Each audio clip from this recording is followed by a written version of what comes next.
Mesdames et messieurs, merci si vous nous rejoignez sur votre journal de 15 heures. Voici les titres de ce journal. Atelier de sensibilisation des leaders religieux sur l'intérêt de la vaccination anti-Covid-19.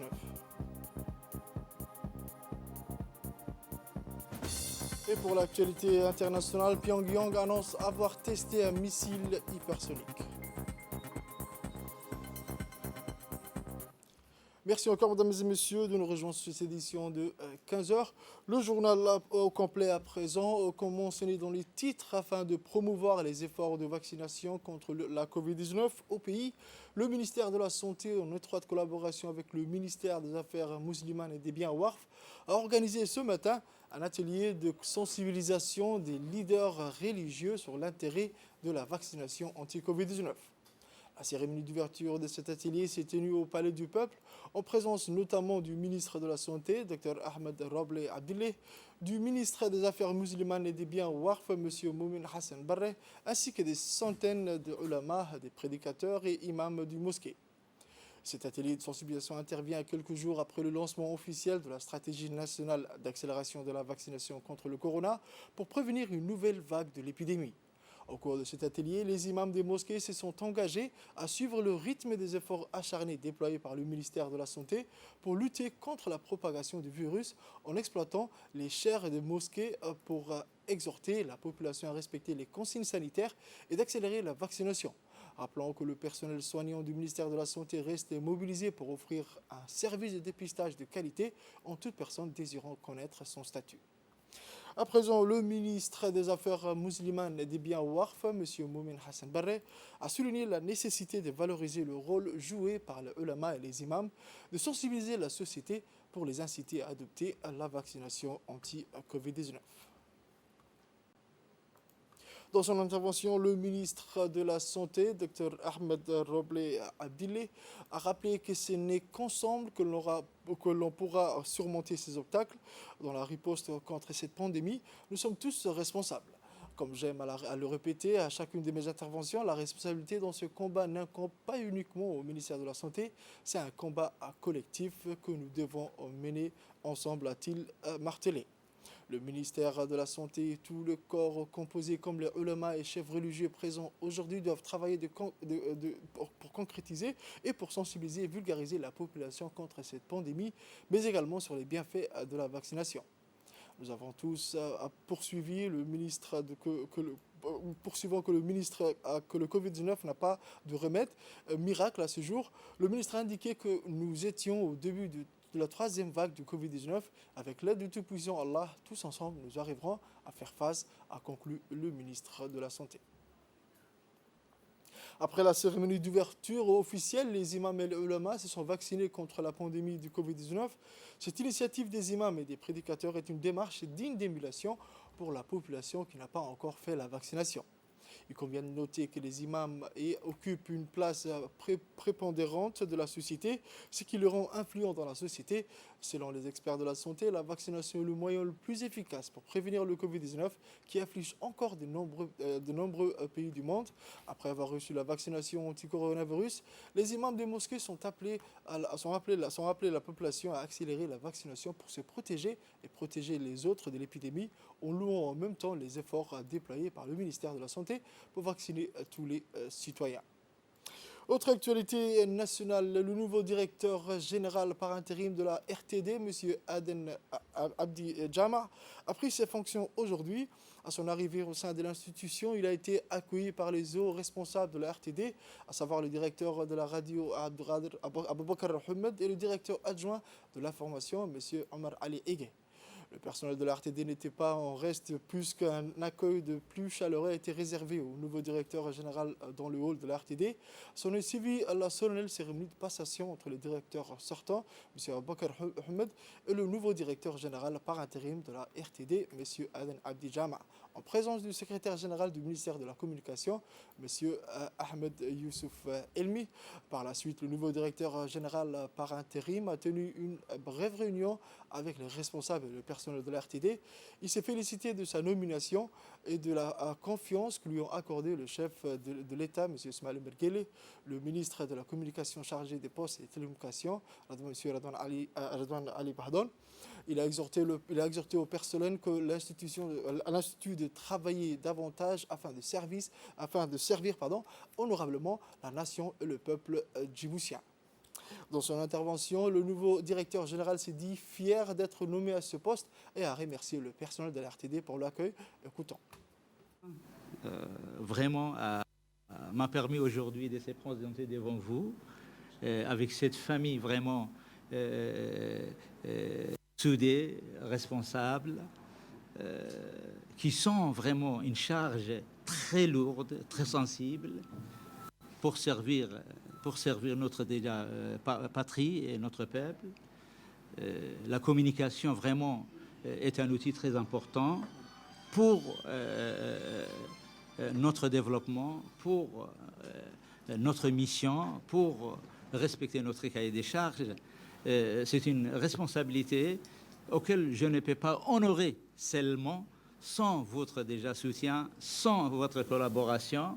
Donc, j'espère que notre Seigneur, Inch'Allah, va nous permettre un moment vraiment agréable, et va nous permettre aussi de travailler ensemble pour honorer la confiance que le président de la République nous a donnée et la charge et le cahier des charges défini par le ministère de la Communication pour honorer notre mission.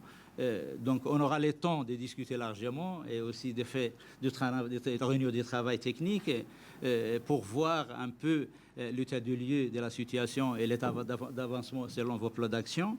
Je vous remercie pour votre présence.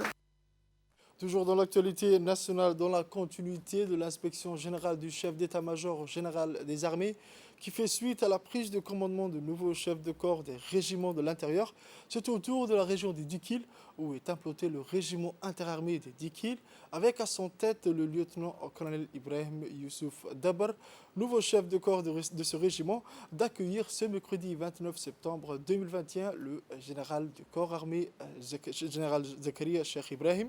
Cette inspection générale a pour objectif de faire un point de situation dans l'ensemble des personnels, matériels et équipements en dotation dans ce régiment. Aussi, cette inspection permet d'avoir un aperçu des différentes installations du corps. En effet, le régiment RIAD est un régiment opérationnel dont sa zone de responsabilité inclut la frontière avec l'Éthiopie, qui traverse une période difficile et tourmentée. Dans son déplacement, le général Zakaria Cheikh Ibrahim a été accompagné du colonel Ibrahim Elmi Qaib, chef d'état-major de la gendarmerie nationale par intérim, du colonel Abdurrahman Ali Kahin, directeur général de la police nationale par intérim, du colonel Waïs Omar Bogore, commandant de la garde-côte, du colonel Mustafa Ali Hamdoulé, conseiller du président en matière de défense et des officiers de l'état-major des armées.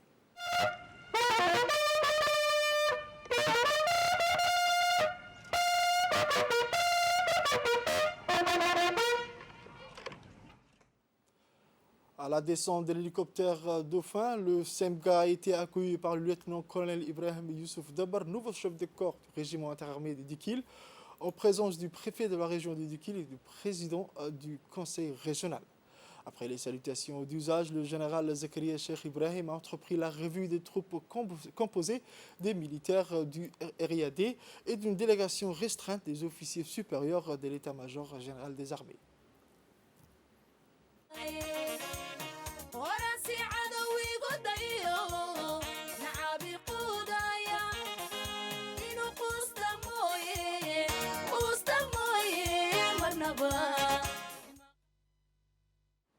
Dans son discours, le général Zakaria Cheikh Ibrahim Bokh, chef d'état-major général des armées, a indiqué qu'en qualité de nouveau chef de corps, le lieutenant-colonel Ibrahim Youssouf Dabar demeure le premier responsable de l'ensemble des troupes, de leur matériel, équipement et infrastructures. À ce titre, il lui appartient de veiller rigoureusement à la préservation et l'entretien périodique des matériels et équipements. Écoutons à présent un extrait de son discours. Regroupé une fois de plus à Dikil, mais cette fois-ci pour une inspection générale des personnels, matériels, entre armes de Dikil, nous avons décidé d'organiser une inspection générale au niveau du régiment de l'intérieur dans l'objectif de faire un point de citation des potentiels humains et matériels, mais aussi des différentes installations du corps.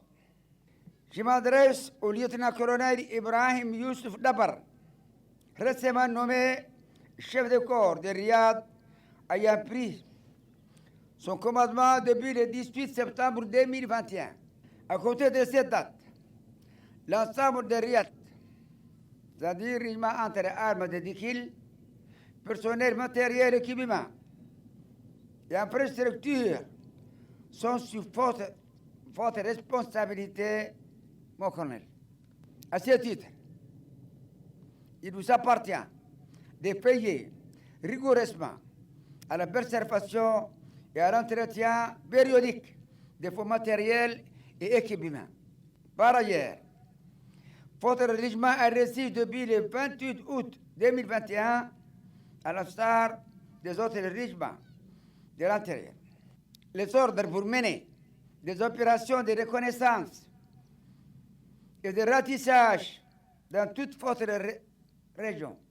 Vous devez suivre rigoureusement les instructions et veiller à leur exécution par votre régiment en comptant sur mon soutien et celui de l'état-major des armées.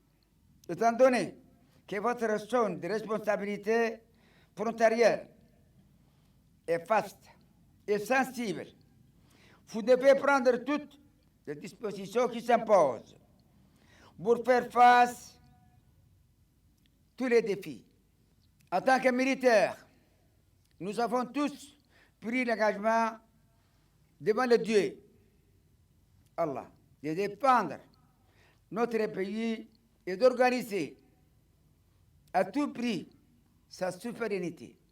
C'est pourquoi nous devons assumer nos responsabilités pour faire face à toute menace, notamment les mouvements des malfaiteurs et les phénomènes nuisibles portant atteinte à l'économie de notre pays.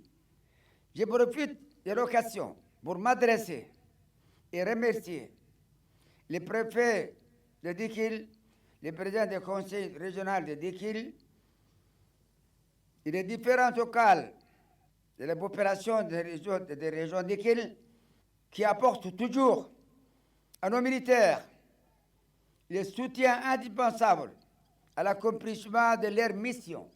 L'année 2022 sera l'objet de changements importants dans le domaine militaire, sécuritaire et administratif. À ce titre, une nouvelle doctrine militaire sera mise en place dans le but de renforcer l'outil de défense de notre pays. Au terme du discours, le CMK a assisté à une brève présentation des moyens en dotation au RAD. Ensuite, le général Zakaria Cheikh Ibrahim a procédé à l'inspection des moyens de mobilité détenus par ce régiment de Dikil. Il est à noter que le régiment de Dikil est un régiment opérationnel dont sa zone de responsabilité inclut la frontière avec l'Éthiopie qui traverse une période difficile et tourmentée. En tant que militaire, il est de la responsabilité de tout homme en uniforme de garantir à tout prix la souveraineté de notre pays. Au terme de la cérémonie, le général Zakaria Cheikh Ibrahim a assisté à un défilé à pied des troupes du régiment de Dikil, avec à leur tête le nouveau chef de corps, le lieutenant-colonel Ibrahim Youssouf Dabar. La cérémonie se clôturée par un rafraîchissement et par la traditionnelle photo de famille.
Retour à la capitale Djibouti-Ville où la maire de Djibouti-Ville, Mme Fadouma Awal Ousmane, a tenu une réunion de préparatifs pour la journée action citoyenne avec les élus locaux et les conseils de quartier qui sera organisée le samedi 2 octobre dans toute la ville de Djibouti.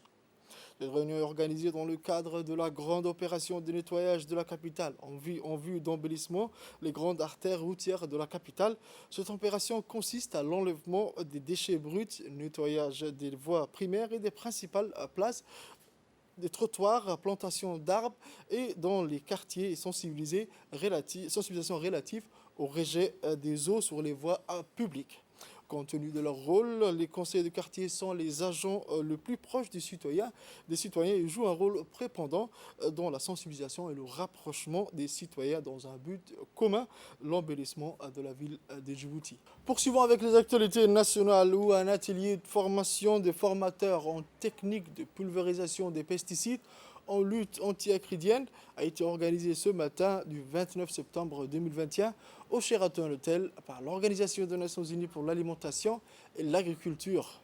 Le thème de cette formation est l'entretien et maintenance des matériels et équipements et cette formation va durer du 29 septembre au 3 octobre 2021. Cette formation est dirigée par un consultant de la FAO, M. Saïd. Le lancement de la formation a été présidé par le représentant de la FAO, M. Pisang. Cet atelier de formation a vu la participation de Mme Adala Moussa Hamadou, ingénieure agronome, mais aussi de plusieurs experts du ministère de l'Agriculture de la capitale et ceux des régions de l'intérieur.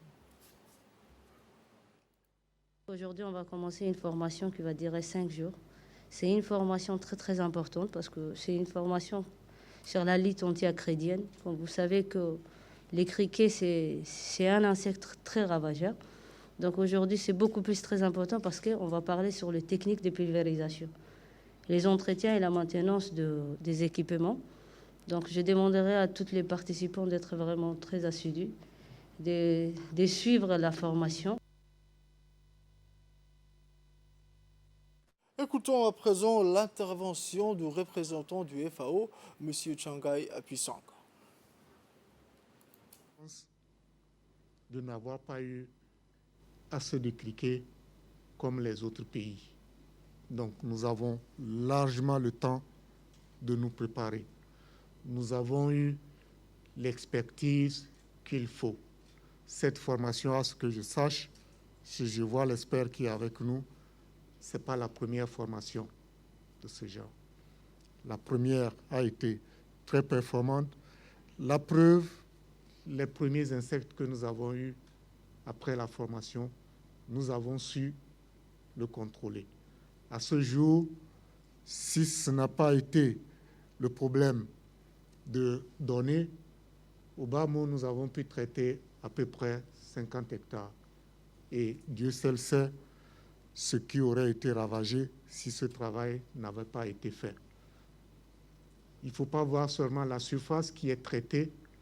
J'ai eu l'occasion d'aller sur le terrain et j'ai vu l'intervention précoce, ce qui a été détruit et après le traitement, l'impact que cela a eu derrière. Et on s'imagine si tous ces criquets avaient pu décoller, les dégâts que ça aurait causé ailleurs.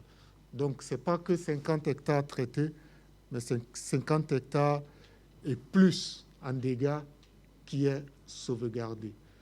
Mais cela vient de la formation qu'on a eue. Cela vient des équipements que nous avons eus. Nous pouvons faire mieux. La salle amphithéâtre du centre de formation des enseignants de l'enseignement fondamental Omar Guelleh Ahmed a abrité aujourd'hui une importante cérémonie de lancement de la formation initiale pour des élèves professeurs de la promotion 2021-2022.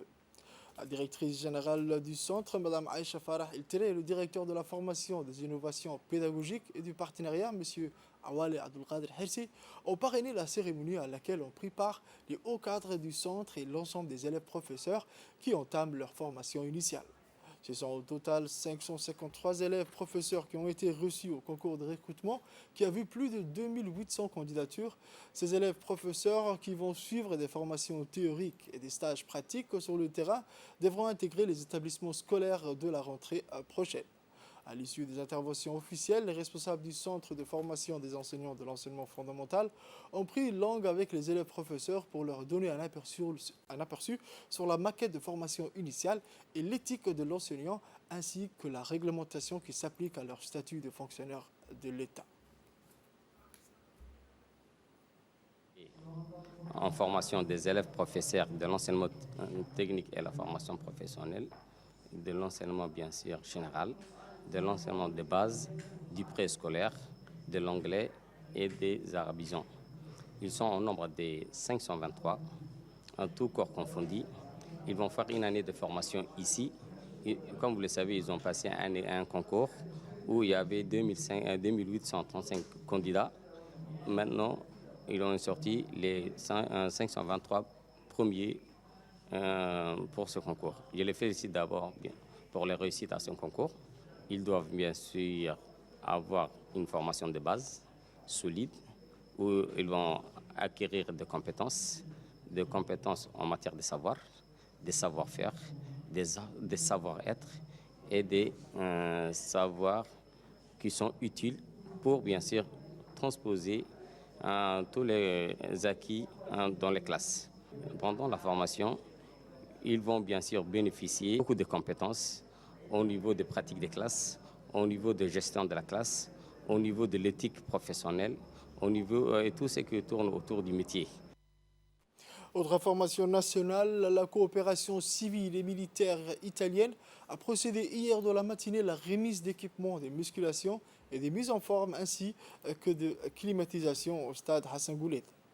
C'était dans les locaux dernièrement réhabilités que l'événement a vu le jour en présence de la secrétaire générale du SES, Mme Khadiga Ibrahim, la directrice du stade Goulet, Mme Fadouma Davele, ainsi que le colonel Bigui et autres officiers de l'armée italienne stationnés à Djibouti.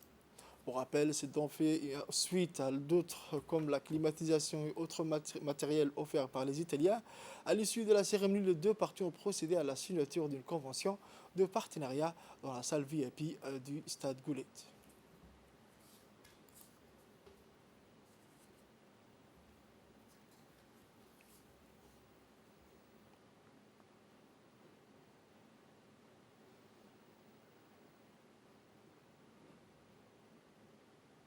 L'Union pour le développement et la culture a reçu de la part de la base militaire italienne et de soutien un important lot d'ordinateurs et matériel informatique pour équiper une salle.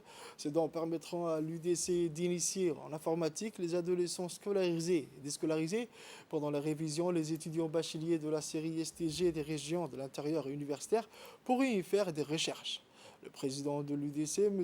Mohamed Khair, tient à remercier en son nom et au nom de l'UDC le colonel Aran Lugui-Bigui et le chef de la coopération militaire italienne, Massimiliano, pour leur soutien indéfectible envers la société civile djiboutienne.